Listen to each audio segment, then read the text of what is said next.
former minister and founder of Something or Other Publishing, Wade Franson, is the host of Created in the Image of God, a series that examines the role of religion in society, from messianic returns to the emotive responses transmitted through our culture.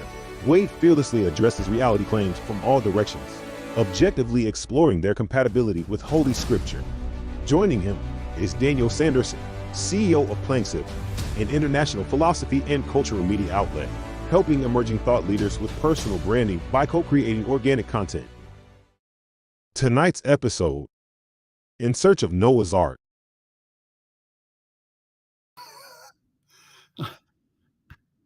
Okay, so welcome to tonight's episode. I'm really excited about today's episode. We've got a really special guest, and we're going to be talking about a monumental topic.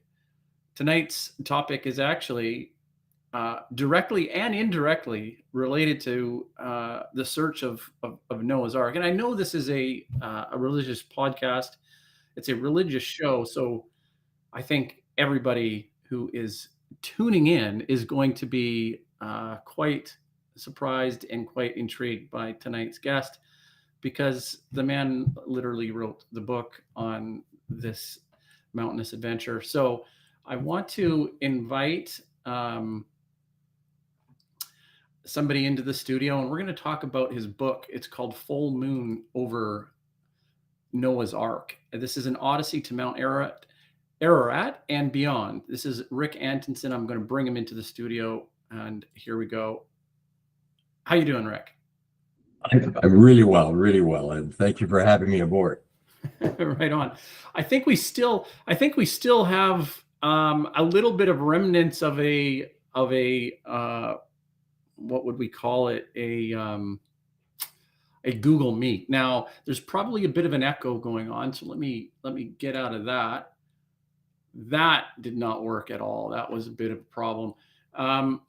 Bear with us, folks. This is a live show, so we do have, from time to time, we have some challenges. Just bear with me while I try and get him back in.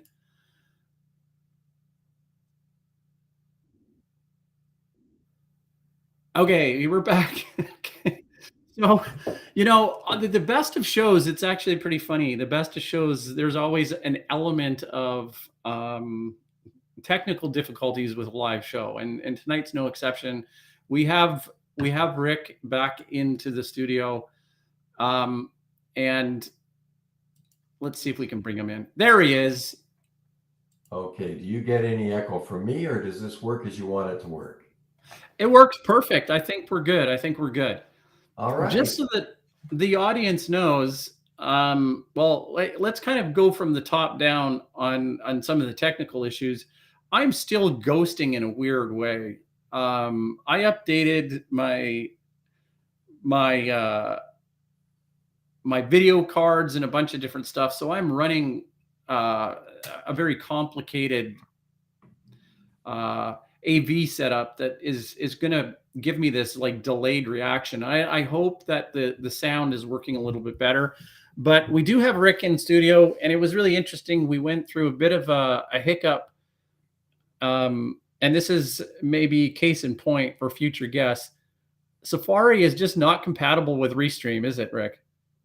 No, well, it didn't want to, and I thought that I didn't take that personally. I think it just didn't want to invite me the way it should have. So with your help, I've ended up with the Chrome adaptation, and here we are. Yeah, you didn't take it personally. I love that. So you guys are going to get a little hint about why Rick's a very interesting person, and I think it comes through in his writing. This was, Rick, by the way, the first book of yours that I had the pleasure of reading. And let me just trade spaces with you here. I'm going to stick you up on the other side, and I'm going to put an overlay here of your book. And this is so that everybody can kind of see exactly what this book is about. I thought to myself, was there any particular reason why I picked this book to read first? Let me hide this logo here. Full Moon Over Noah's Ark, an Odyssey into Mount Ararat and Beyond. Okay. All right. All right. Let's Thanks for meditate spending on time that with for me. a Well, sec. I hope you get to the others now that you started with them, but I really appreciate that. Well, yeah, like let's expand a little bit for the audience about I just why I thought Rick was a compelling writer. I I found that in my experience of working with and speaking to authors, there's certain genres that I have some strength, um, a greater strength towards, and that would be philosophy or densely very little or low readership. I'm not really in the genre of travel writing. Oh, Okay. okay. Now stick with me, Rick, here, because there is a good point, and I bet you, and there is a compliment at the end of this. All right. I was reading this book and I thought to myself, I read so much academic stuff that what Rick has served up for me to consume in the form of a book was actually something that I thought had historical value, Mhm. Yeah. right?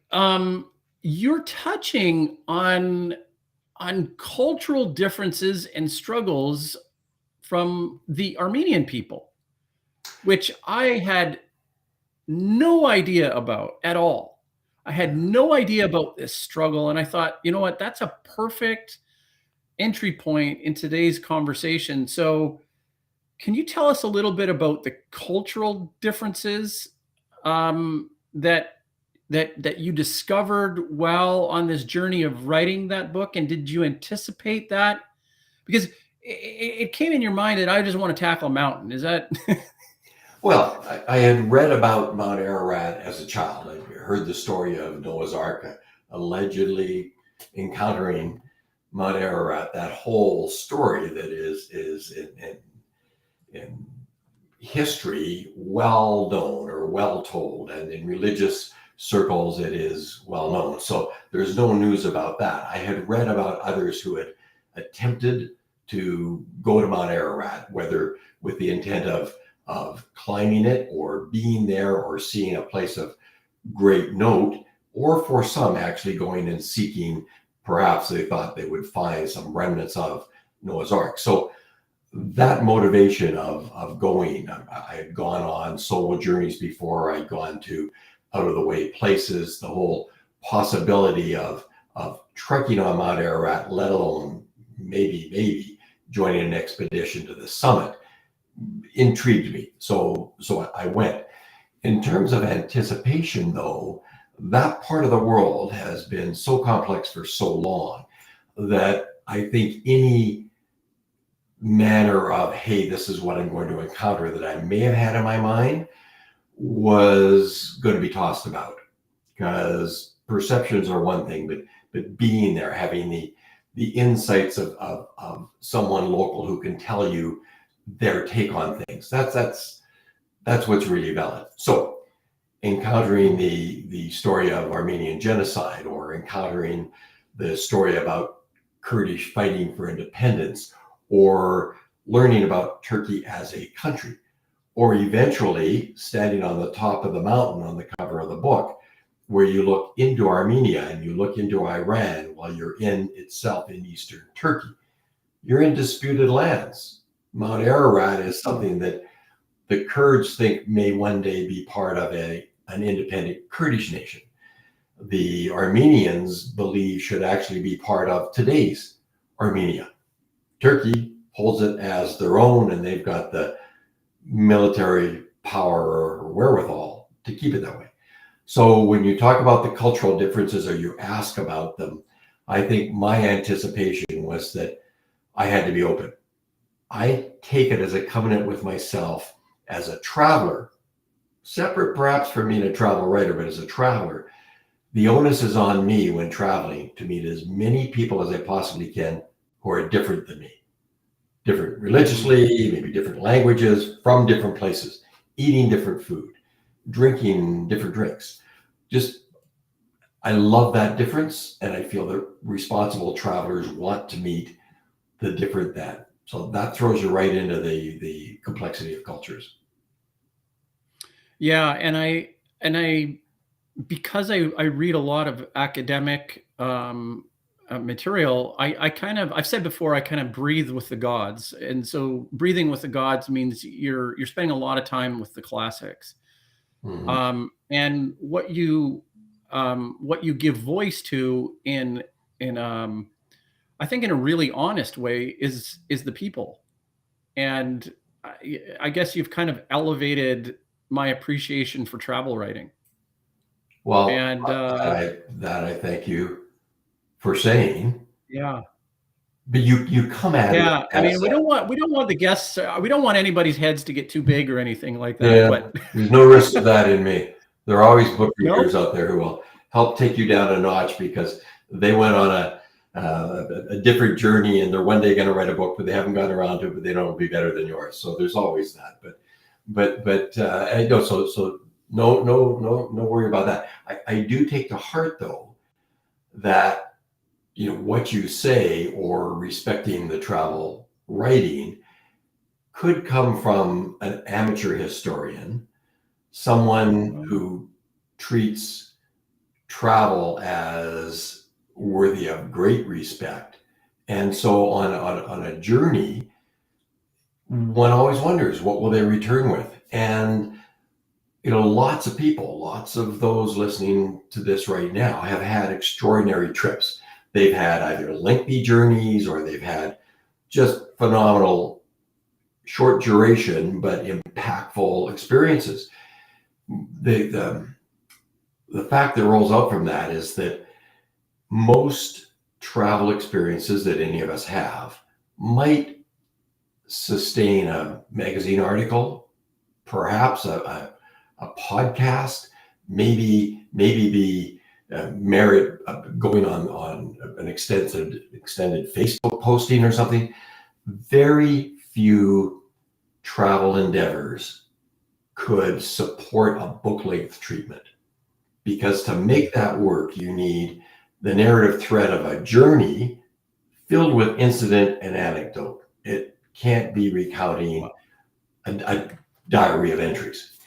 And you need the people, as you talked about, and you need their stories. And their stories are what drop you into a history you do not know. And then if you're working on a book length treatment, you've got to substantiate that. You've got to delve into little sayings that they've maybe told you about, that you've got to authenticate. You've got to clarify, validate. You've got to do all of those things as a researcher, even if it's desktop research. So you strive to do that. If in travel writing, one can draw out the history, look at it through the lens of the individuals that you're encountering, and let the geography speak to you, you do indeed give voice to all manner of other storytellers. And perhaps the beauty of travel writing is that it allows many voices to share in the storytelling.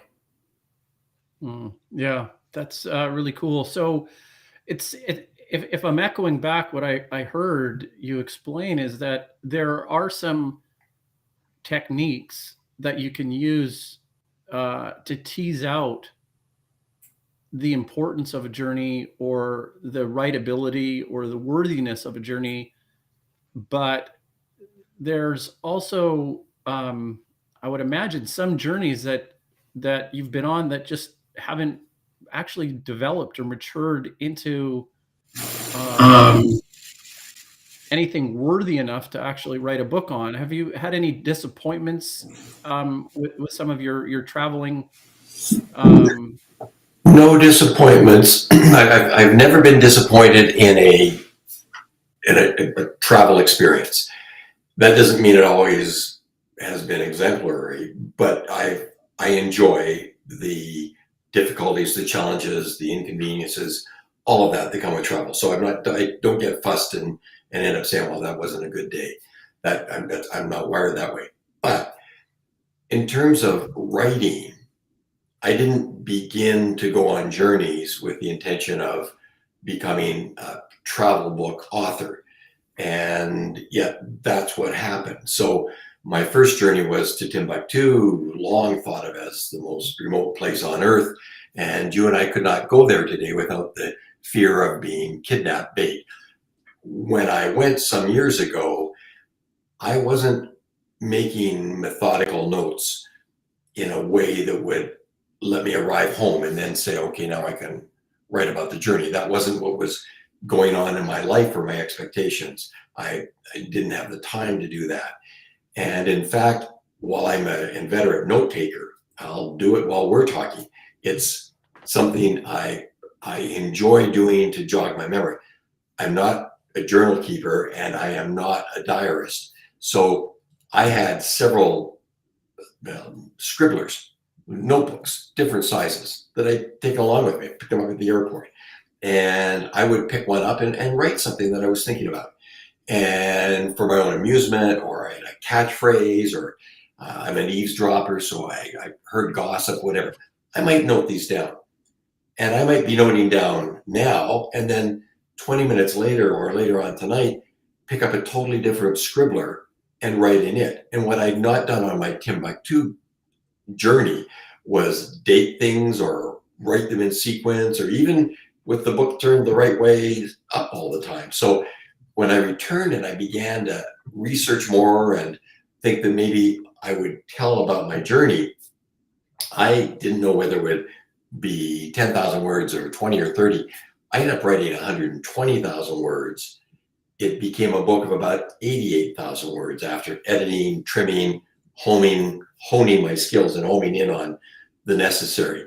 So that happened without me being methodical about it. Today, I would be more methodical on my books because it saves me time and is more enjoyable, less frustrating than trying to put together a wallpaper pastiche of notebooks. Well, let me give you a tidbit to write down, and we could consider it something that might put you on a nice little adventure. Okay, so All right. now you may know this or you may not, and I actually don't even know if there's a correlation here. But Okay, let's there try. was the Scriblarians. Now this is a group in England that consisted of Alexander Pope and Jonathan Swift. Really? And yeah, and I don't know if it was so much about scribbling down notes, but I think there was a cultural, philosophical pushback to the philosophies of John Locke. So, for example, John Locke had this this theory of memory, that if an experience, that if I took all of my experiences and transplanted them into you and vice versa, that our beings would actually change based off of cumulative experiences, right? And the Scriblarians, Jonathan Swift and Alexander Pope, probably the most notable and huge, enormous. I mean, Swift, I really Sure, of course. love his poetry, and Alexander Pope I find to be one of the most impressive voices of literature. Probably impressive when not being intimidating, right? Well, yeah, I wonder if that long gone time about how to write. I mean, he rewrote or translated the Iliad, right? And imagine the undertaking. First of all, you're working with someone else's words, trying to share them through you, not channeling, but as properly as you can in a different language, so that other people are exposed to that voice, not just the story, but the voice, the message, the philosophy, everything that was underpinning the original. To dedicate so much of one's time to doing that is not selfless, but it certainly is. You're giving up finding your own words for your own ambitions, for your own voice, and using those of others, and making an almost incalculable amount of time commitment. Yeah. Well said, Rick. It's I think that's I think that's accurate. Have you heard of the Inklings, since you've talked about the Scribblerians? No, what's are the Inklings? So now I'm just going to reach here because I happen to have a book handy called the Fellowship of the Inklings. Am I holding that up? So it's C.S. Lewis. So the technical difficulties still continue. I'm ghosting all over the place. I think our sound. All right. Well, there's the cover of the book because it was on my desk, but it's C.S. Lewis and J.R.R. Tolkien and I saw that Owen Barfield and Charles Williams. Fascinating. So they're all college, university professorships intermingling and their writings, but like that they were kindred souls, and as much as their writing spirits were of the same time, even though they had different approaches. Some in poetry, Tolkien obviously in his early days writing stuff that none of them understood, but they would encourage and wanted to come back the next Thursday night at the pub to talk a bit more about it. But a fascinating grouping that doesn't get heard about. There are other groups, but I did not know about the Scribblerians, so I'll pursue that. So the Inklings, is there something from a wellspring or a muse that relates to the idea of an inkling, like a tendency towards? Is there something about? I think it's a word that has been around, and they ended up being designated as such, but a writerly term of sorts. It wasn't actually a phrasing or a designation that I had ever heard until I came across the book, found the book, read it, found out that this group that would gather, and they would have others who were like periodic drop-ins, but for a number of years, more than a handful of years, they had pretty intense sharing of writing, sharing of reading, sharing of philosophies, and often one of them would be the contrarian of the night, who just brought a whole bunch of different perspectives because they'd been researching or writing or working on a paper, or had encounters with students that got them thinking differently. So all of that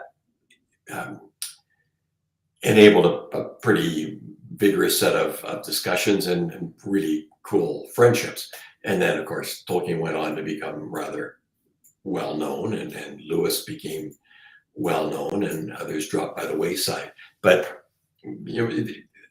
think back to your bit about the Scribblerians. It's like-minded people that get together to share disparate views that they're coming across and try to improve or enhance the other side of the conversation.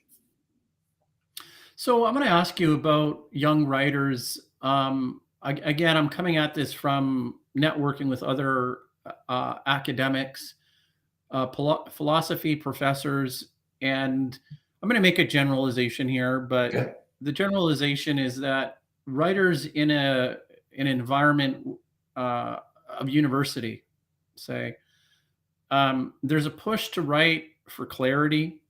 There's a push to write. I think just it's good teaching practice to instruct your students how to find their voice, but hopefully that voice is one of clarity and direct, intentional speech. And yet there's such a variety with some of the great writers that didn't seem to arrive that way. Do you find that we're putting writers through a sausage maker of sorts in our institutions? Well, I think the word you used is a terrific starting point for such a discussion, because you used the word push. And many great writers over time have not been pushed at all. They had something in them. They had to get up the end of the pencil. And there was an urgency. There was a rush for that. So it may not have been easy. They may have had hardships, but it was a sort of internally driven. Many of them had a story to tell, or they were compelled to tell stories. Others, I think, in educational institutions do get pushed, So it's not their dream, their idea, their wherewithal. They are pushed and instructed, and that then brings about the sausage maker analogy, because they get formulated. And I had someone look at some fiction I was trying to write once, and they said, "Oh well, here's the formula. Here's what'll create a book that's going to get accepted as a mystery book, say, and it has this, and then by 10 pages in, you really need to have this happen and that happen, and there needs to be whatever love interest or shotguns, whatever." But that was an undertaking of, I can push you to write this and tell you how to do it, and you got a lottery chance of coming out the other end with a successful book. That is zero interest to me. I would imagine that people who write as I do, and so my most recent book, not the one about Mount Ararat, but my most recent book is my 5th travel narrative. I have, over time, only written about travel endeavors that intrigued me and I thought could perhaps, if I worked at it, end up being of a book-length story. But they've all been ones I wanted to write. They've not been ones where I had a push at the back of me. And so I think that has allowed a freedom to incorporate the voices of others. And because I write lots about history, I'm often trying to help find the voice of a dead person. And they may historically be really interesting, but it's not my job to recount just what they said. My job, if I'm going to make it interesting and relate to the discoveries of being on the road or on a trek or looking in obscure places, my job is to help their voice help me understand, and in writing and sharing that, help the reader get an experience that they otherwise would not get in travel writing, not get in an academic book, not get in certainly something that is formalitic. So you are still thinking about a value that you can give the people that are on the journey with you. That's really interesting. What's your how would you rank your most successful books? And I know there's a bit of a decay because you've got some books that have come out recently and they don't maybe have enough time to kind of catch up with some of the earlier ones. But would you say, which books in your career would you say were the most I don't really want to say successful, because But can you let me use that word? And can you let me use that word, because just recently someone else asked me my most successful book, and it got me thinking. So I don't want you to lose that word, because it allows me to muse a little bit out loud. Because what I went back to them to say was, sometimes a measure is, how many copies did you sell? How many copies did you sell as a print book? How many copies as an ebook? How many as an audio book? Those are different measures. Some, though, are more successful because it's the experience was better, and the struggle to get it into a book length approach that had many narrative threads may have been so challenging that completing it made you feel that that's your most successful book. Others may have just really required delving into loads of research and heaps of time in the British Library or wherever, trying to find sources that aren't available in a bookstore, that you've got to get books from the 1700s that there aren't many copies left of. So you've got to set aside a lot of time, and that effort may make that book feel more successful. Other books, my To Timbuktu for a Haircut and my Route 66 Still Kicks, both of those books got really nice mentions in the New York Times and in the Chicago Tribune. And that's kind of like Mecca for a writer, to get that type of, sort of, there's a digit you can point to and say, look what happened. In that way, one could measure success. So I use that, and you may have another word that you want to to throw out there that I should respond to more fully. But one way is the number of books you sold, but writers need readers. And when I wrote Walking with Ghosts in Papua New Guinea, which was on the Kokoda trek, I was embarrassed that I did not know about the Kokoda Trail. And yet General MacArthur said it was the most horrible fighting conditions anywhere in World War II. The Australians would say it changed the course of World War II. I was ignorant of that. So to me, a measure of success was that I ended up with a book that told a story that at the start of it, I only knew as a trek and a hike, extensive, demanding, that I was going on, not thinking it was going to become a book. So I would measure that book as, of my 5 travel books, one of my more successful, because I didn't go into it seeing a book. I came out of it having a book, having a story to tell that became a book. Yeah, I mean, you're really you're really winning me over as an author, and pulling me into that genre of travel writing. It's almost like you're defining it in your own way, which is really interesting. Well, and some people have always been able to define fiction in their own way, or fantasy, science fiction, whatever. They've been able to. Jules Verne was able to imagine a storyline that no one else was thinking about and tell that. When you're on a journey, if you're lucky and you encounter all the incidents and anecdotes, you come back with something that's prodding you, not pushing you, but prodding you to get it out of the end of your pencil, to share it with others. And that becomes a drive that's kind of, I think, what I'm finding in my research, I think what I saw on my journey, I think these 7 people I met will all make for something that a reader is going to enjoy. And I want to tell them this. So that inspiration for a writer is so strong and so good. But readers have different expectations. I went to Mount Ararat not looking for Noah's Ark. I didn't want Noah's Ark in the title. I actually had said the title should be Full Moon over Mount Ararat. And the publisher's in New York. The publisher they're investing in the editing, in the book, in the design, in the distribution, all of that. And they said, there was a senior editor that in America, not that wide of an audience would necessarily know where Mount Ararat is, but they all know the name Noah's Ark.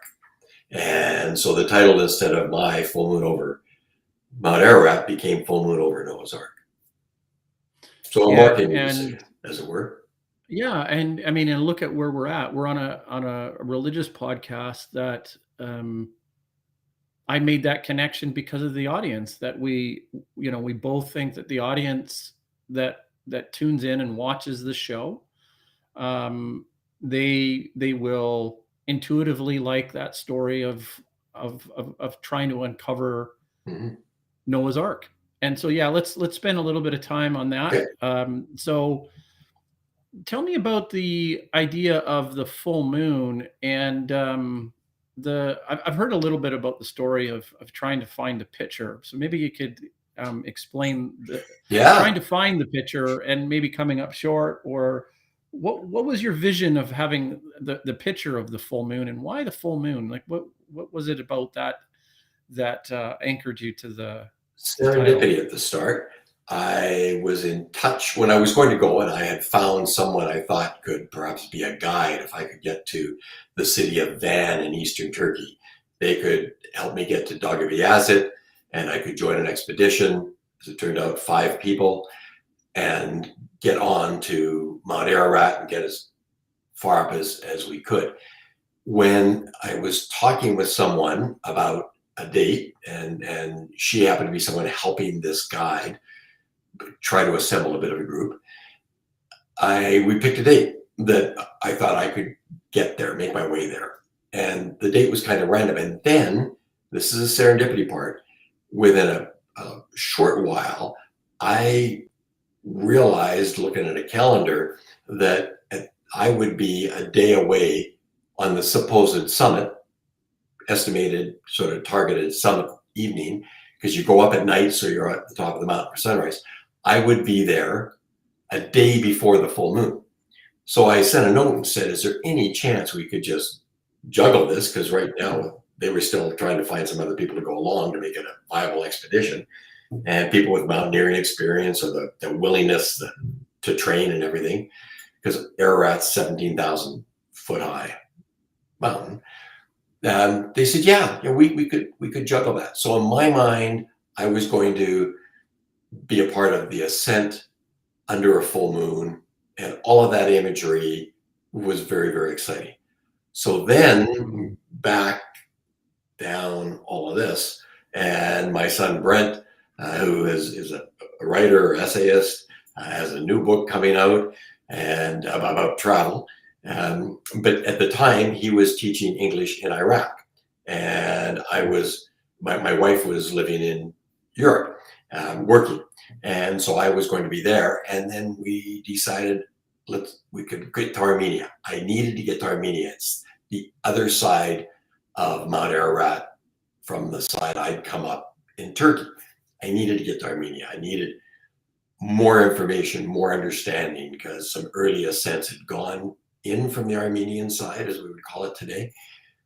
So we got there, and we got to a remote place that at this point, I didn't have a photograph, couldn't find a good photograph of a full moon over Mount Ararat. We got to a place, an old church.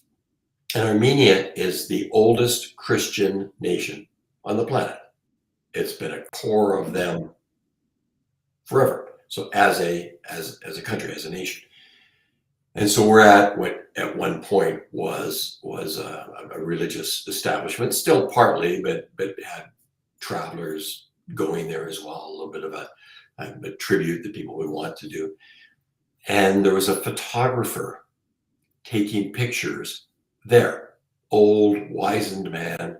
Wizened by that I mean sort of a bit shrugged over, as well as it turned out incredibly wise. And he wasn't using a fancy camera, but he was offering to take pictures of people, earning a little bit of money.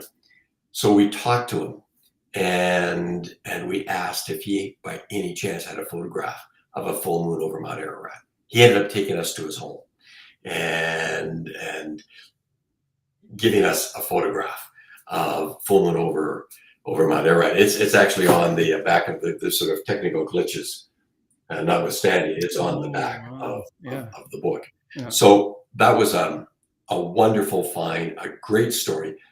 But there it was. I write about that, about Brent and me looking to try and find a photograph. I was talking to other Armenian photographers. I stopped by a couple of shops. I talked to bookstores. I looked at books about all these photographs of Mount Ararat. There was nothing. And then we run across this fellow who could help us, and not only helped us, but gave us a lovely, lovely story about going to his home, having drinks with him in his home. It just his loving stories of showing us photographs of his wife, whom he photographed as a model. All of that comes out in the book. It absolutely relates to Mount Ararat, at the very core of Mount Ararat, but also at the heart of travel. Yeah, well said. Well, that's very interesting. So what about, at what point did the theme and topic and the idea of the arc start to dominate some of your thoughts? Well, it became an element that was it's sometimes a preoccupation. People would say, people who recognized right away Mount Ararat would often say, "Are you going looking for the ark?" And putting in context how long ago the biblical story or the Hebrew writings would have had the ark happen, the possibility of remnants would be were all of that factual, would have been difficult to find remnants, unless they were frozen, as some explorers have said they believed could happen, that the Ark could have been encrusted in ice, and therefore certain elements of preservation would have happened. So you can't go to Mount Ararat as a writer, as a researcher, and some of this was in advance. A lot was when I returned. You can't go without wanting to know everything about the flood story, the possibilities, the prospects. And a challenge for me as a writer was how to write with a respect for science and all of the rigors, the academic expectations, and all of the guidances that would come from that. And on the other hand, how to respect those of a religious viewpoint who took a somewhat literal interpretation of Noah's Ark. And while science will provide much evidence of the age of the universe, the age of the earth, there are, and I have this as a footnote in the book, 32% of adult Americans believe the world is no older than 10,000 years. So when scientists are saying that the uprising of mountains brought sea life to dead sea life, obviously, to high peaks, the other view would be that I write about this. God put bones in stones for man to find.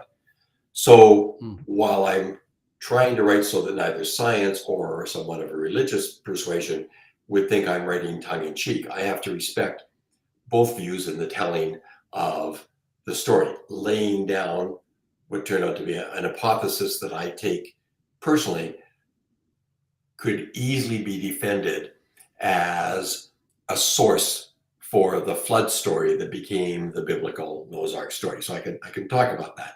But in doing that and in writing that and in researching that, one comes across all manner of things, but and you know, it's easy to put sort of tongue in cheek and say, well, really, the whole world, Noah's Ark, flooded, up it goes out of the mountain.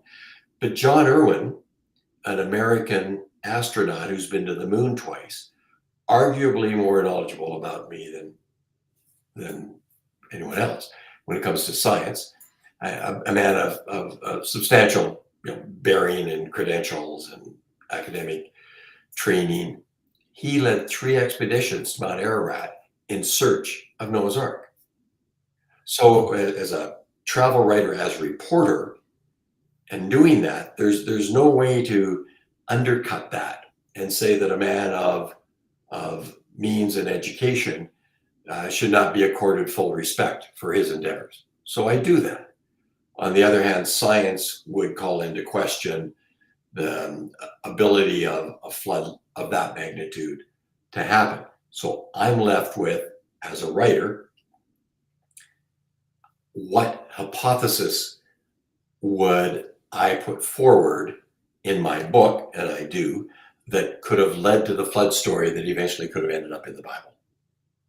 Ah, yes, a little bit of tension for people to pay attention to, and you do it well. It's kind of an apologetic, a bringing defense, or it's like a bringing together of those views, and it's very interesting to hear you describe that, because I noticed that in the way you wrote the book.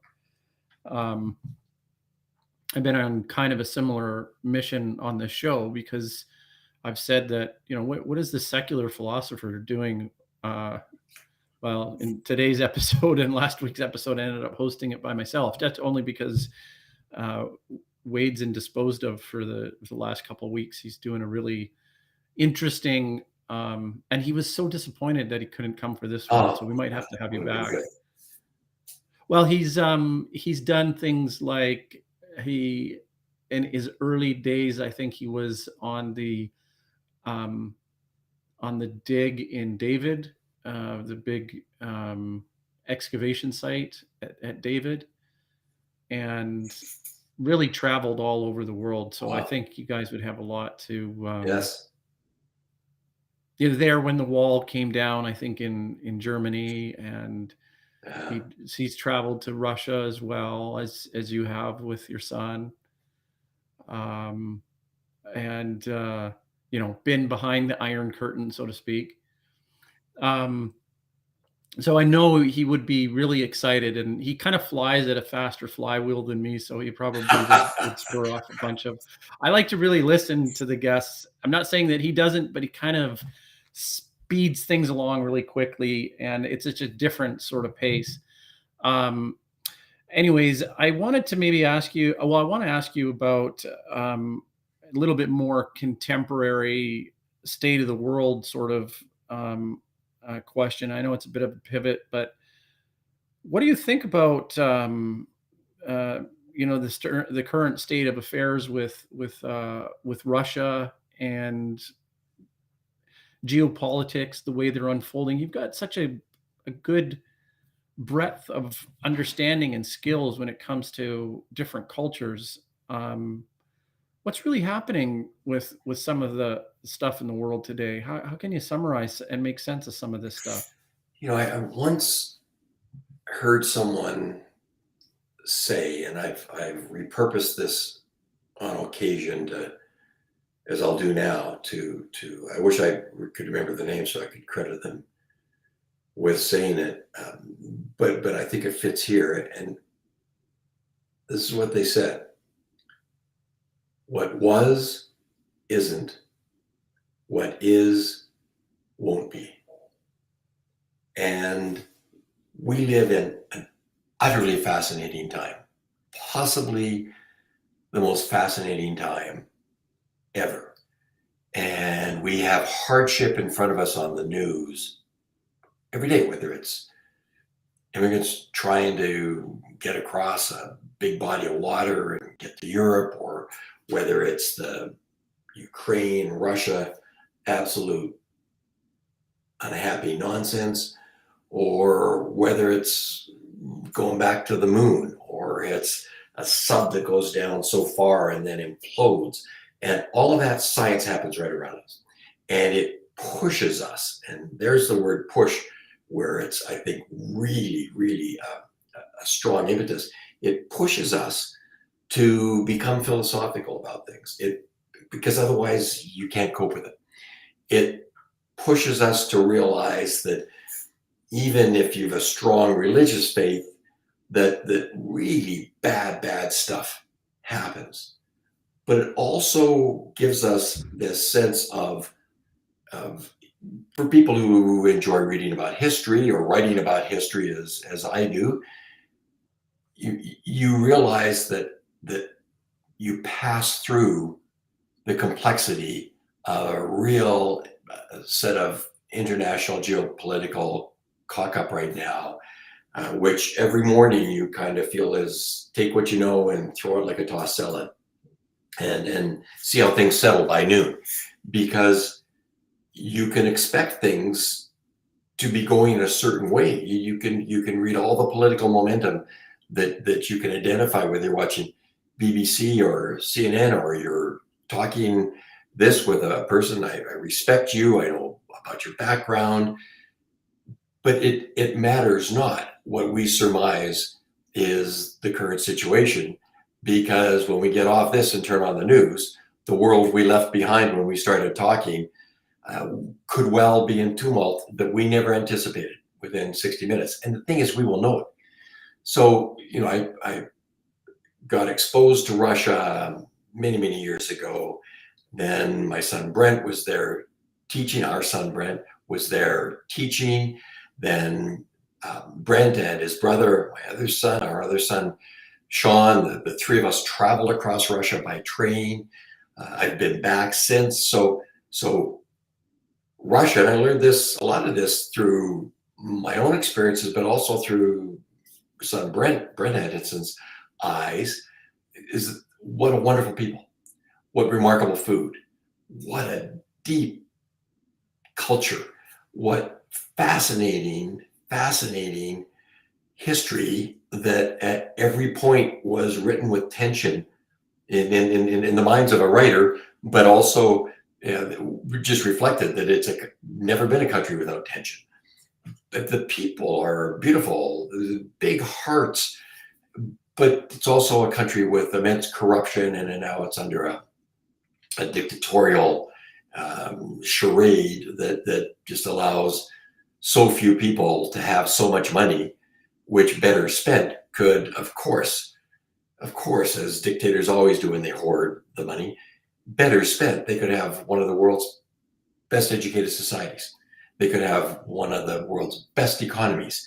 They could have an even richer display of a culture that most countries would envy in terms of its music, its literature, its arts, its performing arts, all of that. So you get a country like Russia with all of that rolls all those chips into the center of the table and ends up as a pariah nation that blinds all of the rest of us right now, blinds us from looking at what it was, what it can be, and all we're looking at is what it is. And I will say again, what was isn't their Exhibit A. What is won't be, but it would take a while. All by way of saying I know nothing that I can say in a succinct manner about what today means, or any observations that I think will hold more than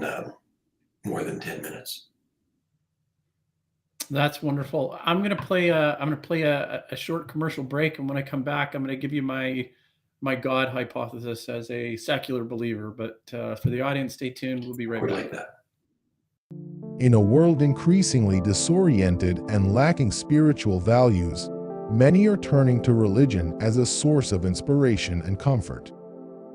Each person chooses their individual path, and if there is one thing we are known for, it's providing a positive platform for diverse points of view, to provide each of us the opportunity to discern truth for ourselves.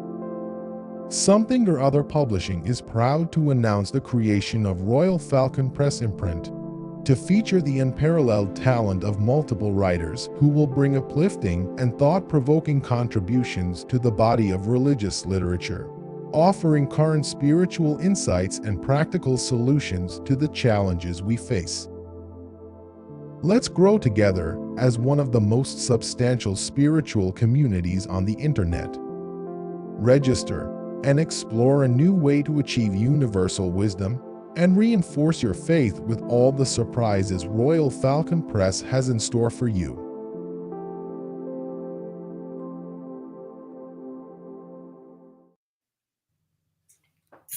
So welcome back, everybody. And as promised, I'll try and lay down something in a dialectical form, because it's really intended to throw over to Rick and to audience members, which, by the way, I've been probably neglecting a little bit here.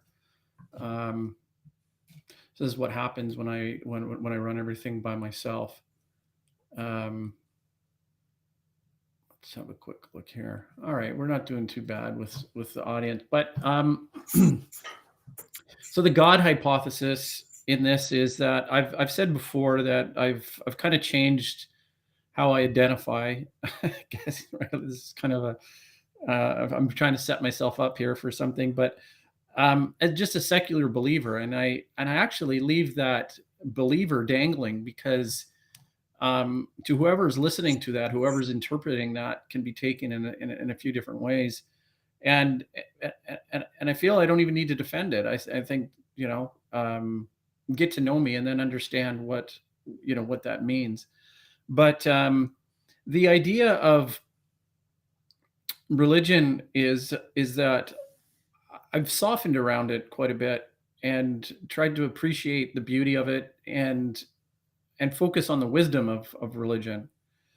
And what you were describing so nicely was this idea of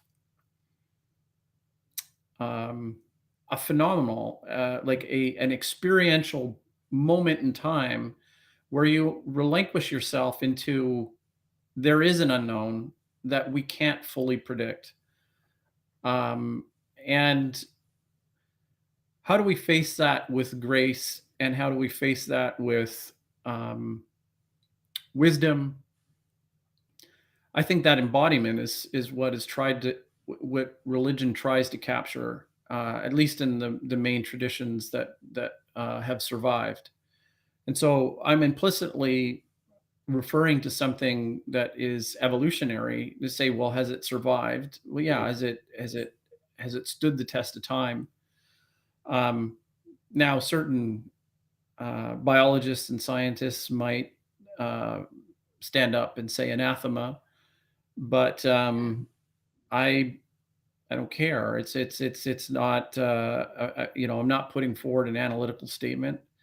It's one of appreciation and beauty, and so this kind of relinquishing, eyes wide open beauty is something that I think can be captured with and through the people, which in this book of yours, The Full Moon Over Noah's Ark, I can and I have to add an Odyssey, right? I mean, there's a Homeric plug if I Thank heard you. one. Um, it is something that I think you can um, almost bear witness to, which of course is a very Abrahamic Mhm. idea and ideal. And what are you bearing witness to? You're bearing witness to the people and the myth. So if you accept the myth and try and experience the myth that's coming from the people, you're going to see that there's a captive imagination of myth making that's happening at the ground level, um, and that's interesting and can be very inspiring um, if we adopt it in the right way. And I think that's how I would how I would describe that. Do you feel that that described for me, and that's really what the word I want to use is, it's an emphasis of description or a platonic sort of form.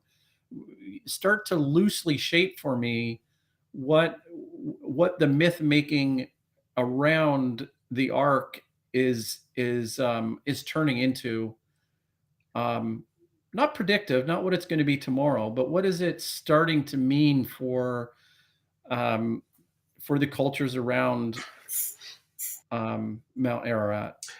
Well, you use the word grace, which I think is so nicely evocative of respecting different opinions, hearing other people, sharing one's views without being pedantic, and able to ask the what ifs.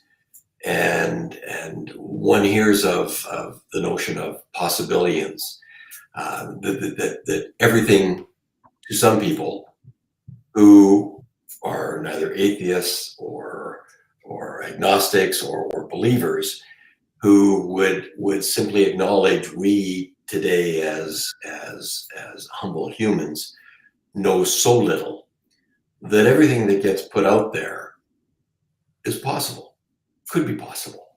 The fact that we might not really get knowledge until after dying and go, aha, that's it, or may just evaporate. It's all quite possible. So keeping that openness can get rid of the sort of the dictating, the aggressive, I know right and you all know wrong.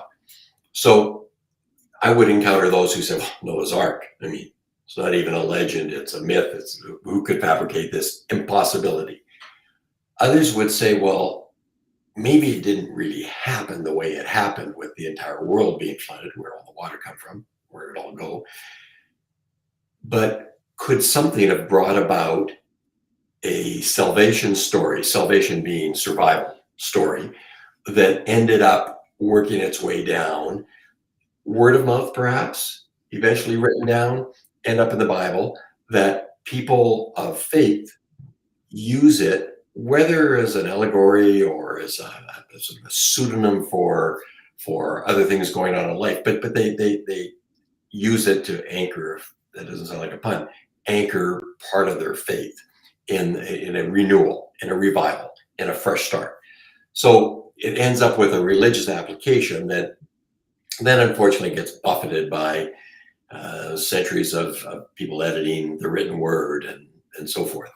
That happens in all manners of religion with hand-me-down religions. So I use that by way of saying that one can still be absolutely fascinated in the source, possible source of such stories that went on to have ramifications, as the Noah's Ark story does, not just about floods around the world, but it's in the Quran, it's in the Hebrew text that became part of the Christian Bible. So it's not as though it's sort of just a little story. It's pretty profound and has a lot of people's beliefs attached to it, but it also has this possibilian notion attached to it. So I came across research, and I write about this, and I had guidance from a science professor who reviewed my writing and sent me stuff, and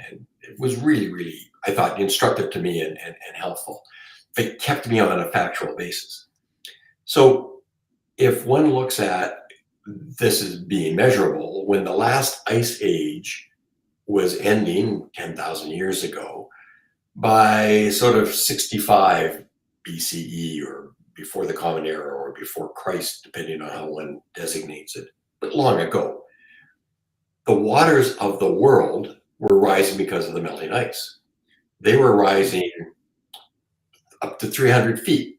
So this can be documented and not needing to be questioned. What can be questioned is some of the suppositions about, well, maybe this happened, maybe that happened. One of the maybe this happened is that at the time, what we know today as the Bosphorus Strait, joining the Mediterranean with the Black Sea, at the time, it has been said, not proven, but validated as a meaningful hypothesis. At the time, that was not a strait. At the time, the Black Sea was a large, very large, freshwater lake. And that between there and the salt water in the Bosphorus inlet was a land bridge. Call it the Bosphorus Isthmus or whatever you want, but there was a land barrier there. And the waters rose against this. Now, the hypothesis continues that at one point, the waters began to spill over and crumble this land bridge. And the salt waters moved toward the fresh waters of the Black Sea. Coincident with this time, nomadic peoples had begun to become more able to farm, less needing to journey on. They would fish in one spot, they would keep cattle. So there were settlements along the shore of this freshwater lake. And in the hypothesis, a lot of research about which has been done by Ballard, who found the Titanic, so he brings a pretty solid oceanographer research bent to it, is that the magnitude of the water going over this land block at the end of what created the Bosphorus Strait was like 200 Niagara Falls. And the waters around these communities on the lake shores were rising 6 inches a day. So what would happen is that those with boats would load up family provisions, the family cattle, and many of them would evacuate because where they were living was soon going to be under hundreds of feet of water. And they would disperse, and many of them would have dispersed eastward toward Mount Ararat. Were that to have happened, very good likelihood that, or an iteration of that, could have happened. The people who did escape and who survived would have had stories, and they may have in fact landed close to Mount Ararat. It may have been on the horizon, or the floods could have driven them that way. But it would have been 2,000 years of oral history, which we know isn't the most reliable source. But 2,000 years of oral history before anything got written down to tell the story of the survivors of this great flood that certainly drowned the world as they knew it, submersed everything where they had ever lived. Their world was gone. They drifted off to a new world. 2,000 years of oral history. And then the first style of writing, cuneiform, that angled writing, starts to get notched down. And one of the stories told in the Epic of Gilgamesh, which is probably the first book on our planet, one of the stories told is of a flood. Survivor's name's not Noah. He may not have been the only survivor, but his world had been flooded and he escaped with his family and food provisions and all the animals. Make that chicken, cow, whatever. They survived. More importantly than them surviving, perhaps, is their story survived and works its way down into Mesopotamia. And then when the Jews go out of their land and they go there before they come back from Babylon, they import the story. Lead character's name gets changed. It's now about Noah, a single boat, a bigger family, and it's called an ark. Hand-me-down history. Yeah. I try to tread lightly on this because I want to do it with the most respect for the listeners and the religious audience, but in a form of honesty that comes to me. I think about the possibility of this oral storytelling coming to a point. Mm-hmm. And there's a natural ethics at play that when we encounter the suffering of one individual, there's something unique about that versus a multitude of people. So if you have 1,000 starving children in Africa versus one child, we somehow discount it based off of one. And so where am I going with this? Well, what makes the story more meaningful is how much it actually makes us emote and feel. Yes. And to anthropomorphize something into a single point of a hero, like Noah, however it may be, a blasphemy to say that it was not, it's in violation to anything in the Bible. That's not my intent for anybody listening. But how I'm parsing this is that when you explained the plethora or the plurality of people that were taking their individual livestock from their homesteads and putting it and moving, there's a replication here. There's not really a point of saying that there was 120,000 families. That this is not the news. This is a singularity that's kind of unique and perverse to our modern day, we'll say reporting. But the way to transfer the knowledge the most efficiently and the most impactfully that will transfer over time really is to make it so that it becomes one with the person. And we all relate to a protagonist. We all relate to a hero. And so I think that is really the core of a psychology that really starts to shape and form these oral traditions. How does that sit with you as a way to reconcile? I think you're spot on. You're spot on. To not to put too fine of a point on it, but one of the all-time, if not the all-time best travel story is that of Noah's Ark.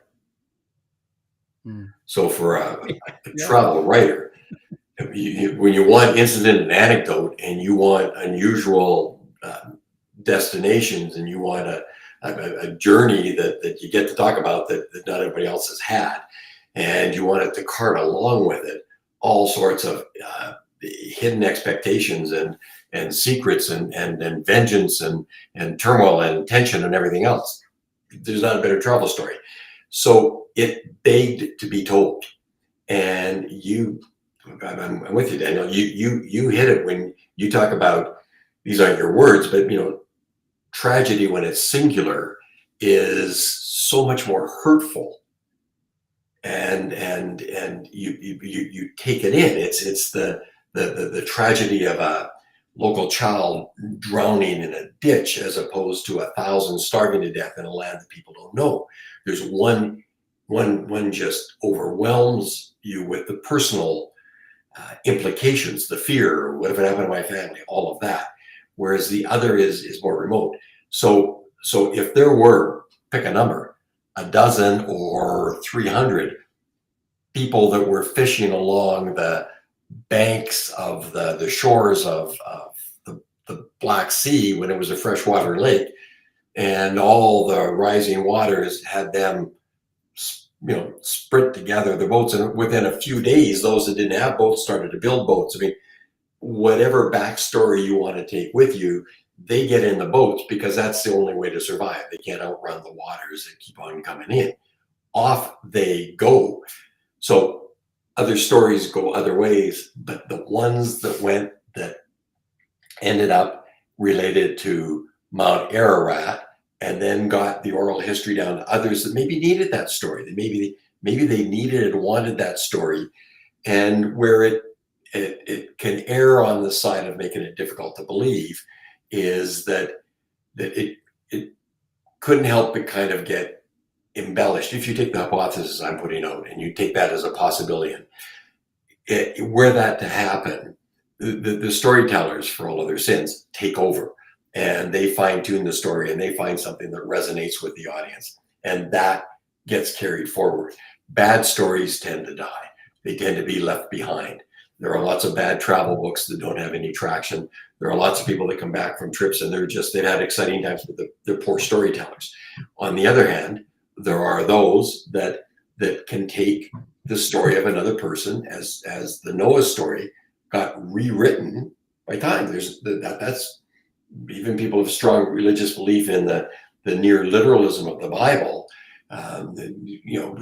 seem to accept that other hands were at work writing it down, and those hands may have been flawed. So it's kind of curious, right? No, I'm gonna do another commercial break, and when I come back, I'm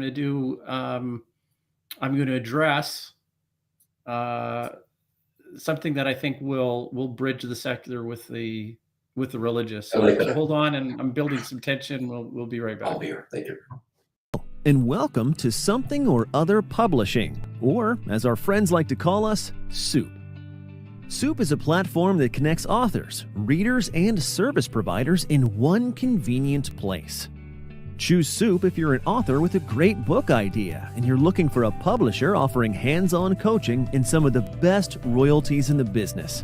Or if you're a reader who enjoys engaging with celebrated and emerging authors. We already have over 3,000 of them, and more are joining every day. You can even win free books by voting on their book ideas. Or maybe you're a service provider and you're looking to engage with over 3,000 authors. We're here to help. So whether you're an author, a reader, or a service provider, you're in the right place at Soup. Contact us at help@soupllc.com to learn more.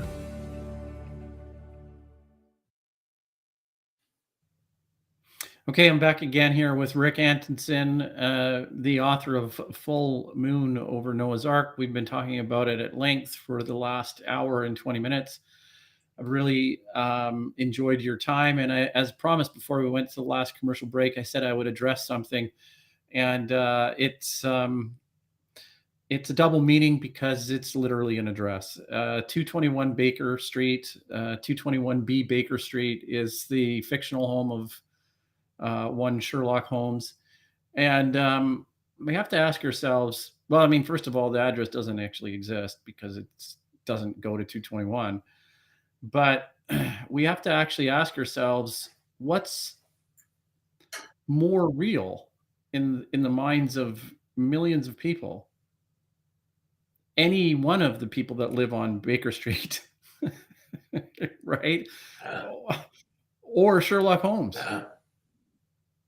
And I always like using that example because that address is more real in the imagination of millions of people than any one particular person who has ever walked on that street. Very, very, very good. When I went to West Africa and wrote my book, To Timbuktu for a Haircut, all of the research and everything I was doing, and it fascinated me. But I would say that half the people I talked to about having been to Timbuktu told me that they honestly believed Timbuktu was a fictional place, like Shangri-La, that had been made up. So knowing what is factual and what is a creation of say a writer is often quite difficult because they overlap, they thread into our lives. I mean, somebody comes up with a good idea and they often get called, hey, Sherlock, nice idea. People say that for something that is clever or insightful or unusual. So we do that. And I think it's difficult at times to bridge between what might have been, what may be true, and the challenge of some people becoming quite ardent in their beliefs. This is factually what happened, when it may or may not, or it could have been tailored over time.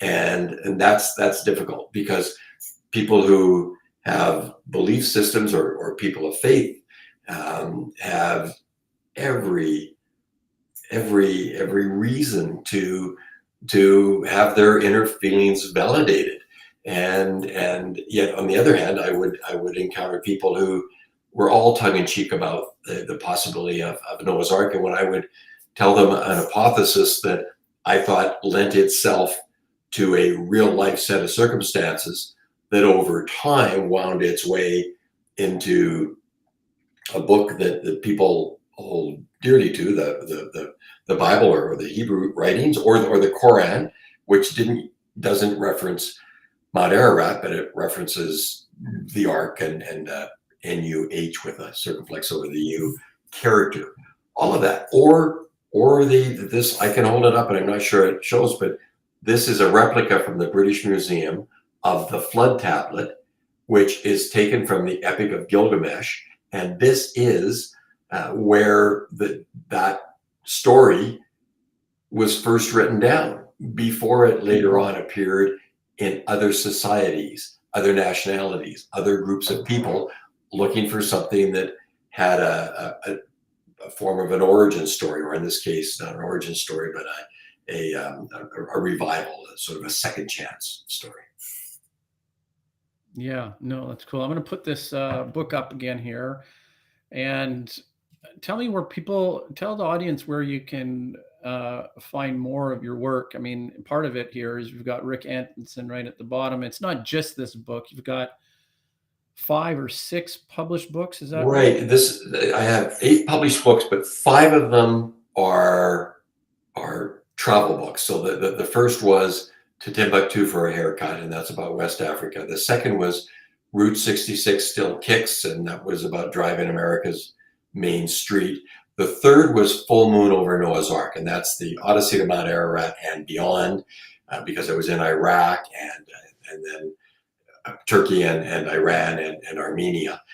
And then the fourth was Walking with Ghosts in Papua New Guinea, and the subtitle to that is Crossing the Kokoda Trail in the Last Wild Place on Earth.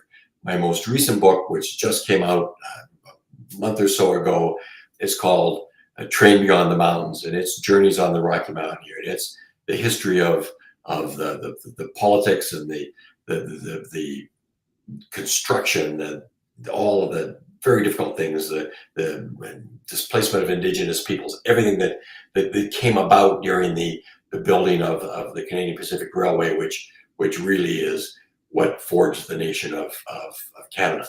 So Train Beyond the Mountains is the most recent of the 5 books, and everything from Barnes and Noble to Chapters to Amazon to loads of really cool independent booksellers have been really, really helpful. The first 4 are all audiobooks, but all 5 are e-books as well as print edition books. So yeah, I mean that's the context of those writing and how over time I became a full-time book author, and here I am at your Right. part of it. Yeah.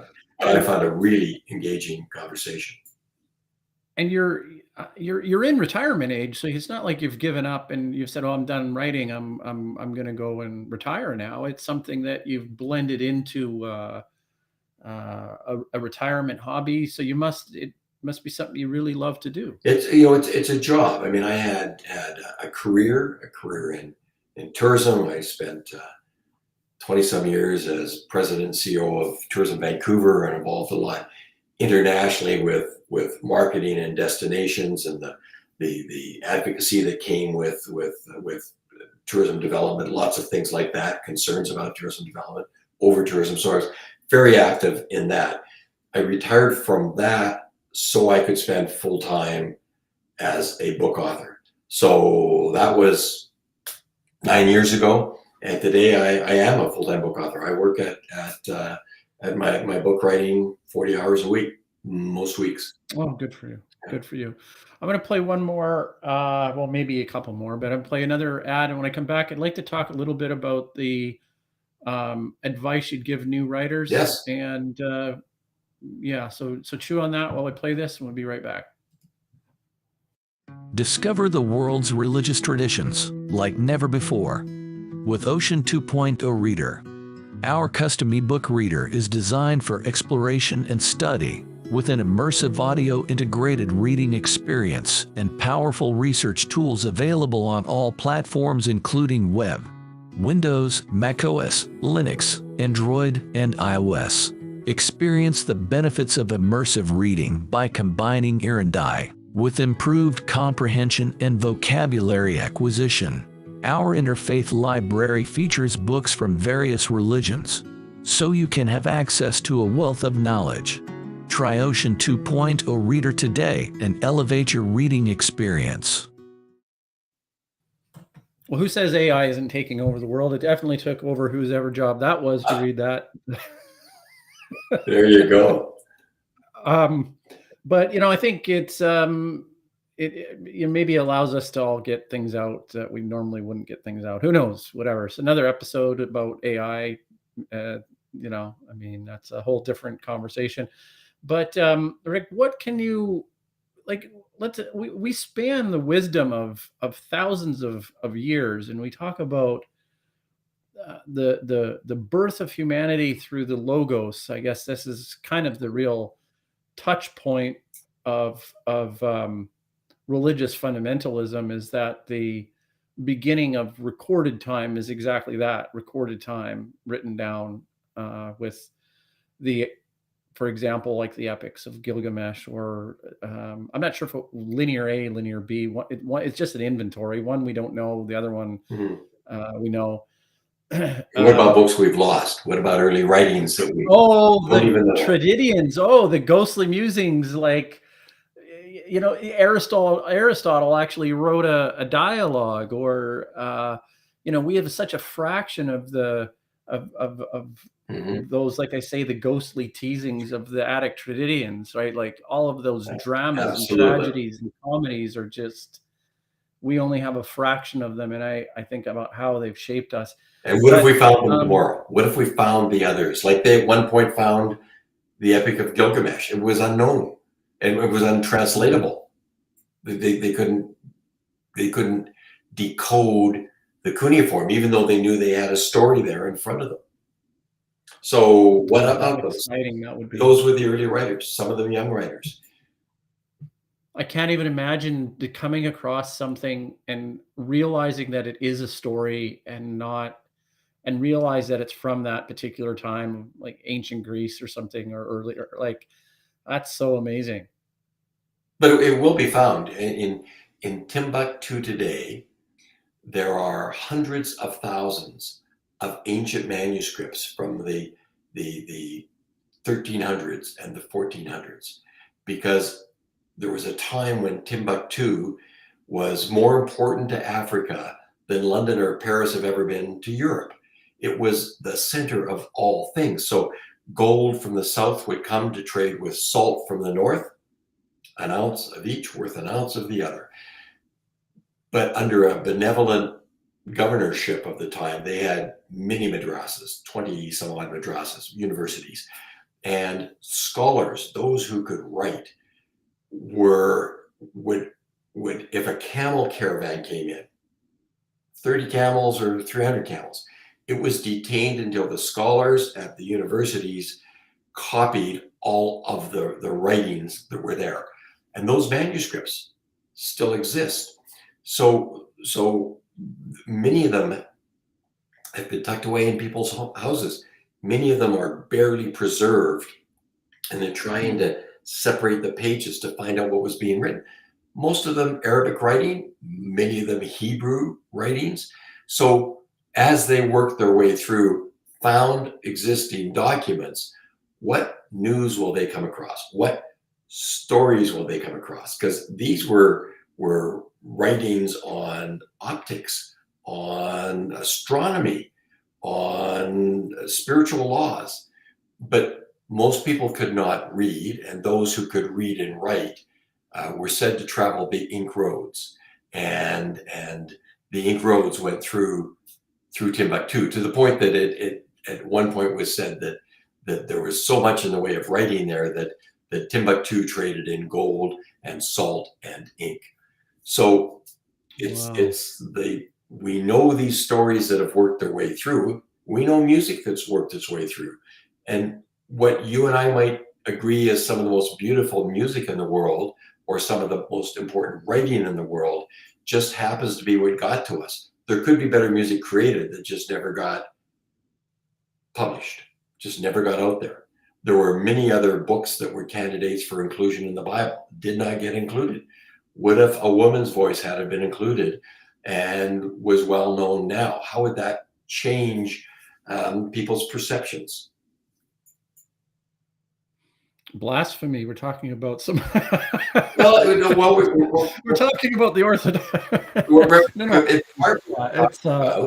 Is voices. When you think of it's only the last 30 or 40 years, 50 years maybe, that in a North American historic context, Indigenous voices have been not just listened to, but able to find voice in publications and in documentaries and in their own radio stations and in music and in their languages being revived. All of those things have taught us that voices that were willingly suppressed or just absent, when they're added to the conversation, it brings so many new views and so much more information that makes us think anew things that we hold to. So too with historic documents, not in a what should be in the Bible or not, because many people hold that it's an entity that deserved to be and is to be. But there were many other writings at the similar times that those of us may be familiar with parts of the Bible or parts of the Quran or Hebrew writings are not familiar with those other writings. And how would they inform us? Is there much like the Quran has a different take on the Noah's Ark story, it is still a survival story. It is still one of a fresh start. And so that gets there, but it may not be the only fresh start story historically. Yeah, there's a series on Netflix that talks about, and I wish it just escapes me what the name of it is, but it's all about the flood stories and around the world. And they're fascinating, and they do end with a survival notion. But the origin of major religions that most of us encountered as North Americans came out of what we would say today call the Middle East, which is just one of those terms that gets traction because the British had the Far East, the Middle East, and the Near East. So we all talk about the Middle East that isn't Middle East for most of us, right? But it's a point of origin, and I use that as an example of how nomenclature becomes given and accepted, and unless we question it, we just go on using terminology that others created and imposed. And it's good when fresh stuff comes along. And until the Epic of Gilgamesh came along and the flood tablet that I've got here on my desk, until that came along, people had a set of beliefs that was not informed by what became a fact that said, hey, long before it was written down as that, here was a flood story. There's another tablet, I write about this in Full Moon Over Noah's Ark, that has a story of a flood and of a survivor and his family. It's very much mirrors the Noah's Ark story of older than the biblical writings. But in that case, the Ark is quite well documented as to its structure. And I noticed one of the listeners has talked about the Ark being described as a barge. In this tablet, it has the Ark as round, which is a larger version of the boats that many people used in the day, which themselves were round. And a scholar at the British Museum translated all of this, and they actually built a round Ark. And it, in the view of some, could have been Noah's Ark. It's fascinating to me to encounter research like that and then to write about it and share the story, because there was a time when none of those voices were able to be heard or able to be shared. And they just have to just nudge our thinking a little bit, just knock it a little bit out of kilter when we're thinking straight line. We think, hey, I did not know that. Now that I know that, how does it influence my thinking that the Ark could have been round instead of oblong, instead of maybe a barge? Fascinating. Yeah, nudge is an interesting one. I don't know if it was Peter Thiel that wrote the book, but there was this book called Nudge in it. I mean, we're talking about a billionaire here. It's a little bit different, but yeah, I'll tie the idea of Peter Thiel of Nudge with Right. A book that I think is more suitable, which is Greenblatt's book, The Swerve. I thought that was The Swerve. I do not know that book. Oh, it's a gift. I have to give it to you, Rick. I like It's that. a book that I think you would really enjoy. It was a Pulitzer Prize winning book about this discovery of not the, yeah, I mean, part of the written pieces that were discovered from the is it Mount Vesuvius, the one with the With the volcano. Yeah, exactly. So that's part of how the written accounts of Epicurus and Lucretius were actually preserved. Wow. And Stephen Greenblatt actually does a remarkable job of, and he's had his critics, right? But I mean, go write a book. Go ahead, try and do that. And then Yeah. welcome to the club, right? Yeah. Someone once said that the writers should never do anything about their critics. Don't even ignore them, which I thought was pretty savvy advice. So you're going to get it if you put new thoughts out there. But isn't that what writing should be about? You talked about advice for new writers of any age. Yeah. Part of it is to be provocative. Part of it is to write your story, because in the process of writing your story, you find your story. Whether you're writing fiction or you're trying talk about some of your travels, or you're trying to reveal what's going on in your family life, or some personal relationship, or academic pursuit, whatever it is. If you begin to write about that, if you begin to put it down, so many elements become obvious to you, or display themselves, things that you would know. It's like tonight, Daniel and Rick have a conversation, and there's tons of stuff that has come to my mind because of something you said. Had you not said it, I might not have thought of it for the next 2 years, but now it's on my mind, and it would change my reading. I'll look at some of the writers that you've talked about, and look at that book perhaps. I'll think differently because of this conversation. And when a new writer begins to take a Word document or take a pad of paper, and they begin to tell their story as best they can, they find so many reveals that were not on their mind that come to them in the process. Oh, gee, if I'm going to put that down, I got to think about Uncle Bob and Grandma, because they once told me the story. So writers, the main advice for writers, I think, that I've imported to myself is write. And there was a writer who called it writing down the bones. Just get it down. The number of people I've met who have said, one day I'm going to write a book, or they say, I've got a book in me. They do, but too few of them will ever write a book. My son Brent has written 2 books. The amount of time and effort that has gone into writing those, I can see it. You can see it in his face. You can hear it in his voice. You know, the background to it all. It's such a chore.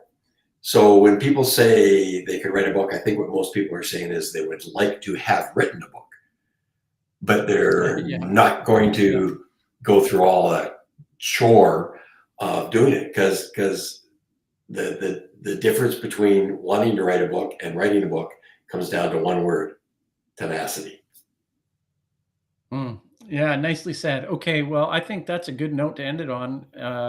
We've kind of gone over time, and I want to thank you for spending so much time. It was such a enjoyable conversation that we're an hour and 40 minutes almost into it, and you know, it went by very quickly. So thank you very much. It did for me as well, and I thank you, and I thank all of the listeners who were posting different questions and observations. I learned from many of them too, and so I really appreciate you having me part of the conversation.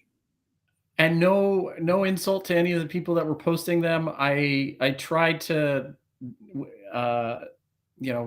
straddle them a little bit and try and read them. And I didn't actually bring you into the conversation or the chatters, but we want to thank you for participating, and we want to welcome you back for next week. And check out Rick's book and some of his other titles. I think you'll be very pleasantly surprised with the discovery of Rick Antonson. Thank you very much. It means a lot to me. Thanks. Recognizes the transformative potential of combining art and technology, creating a platform that celebrates synergy. Joining Planksip means becoming part of a vibrant community that thrives on intellectual discourse, creative collaboration, and idea exploration. Whether you're a writer or an artist, or simply passionate about culture, Planksip offers membership plans tailored to your needs. So unlock your creative potential with personalized content co-creation and guidance from Planksip founder, Daniel Sanderson. That's me. Choose from 3 pathways: participate in the Writers Cooperative Competition, host a video podcast series, or utilize our publishing services. Gain official contributor status, publication opportunities, advanced literary analysis tools, and free content creation services. Join Planksip today and explore the fusion of art and technology. Share ideas and nurture your creative pursuits. Embark on a journey of artistic discovery, intellectual growth, and creative collaboration in an ever-evolving landscape of art and technology. Really good. I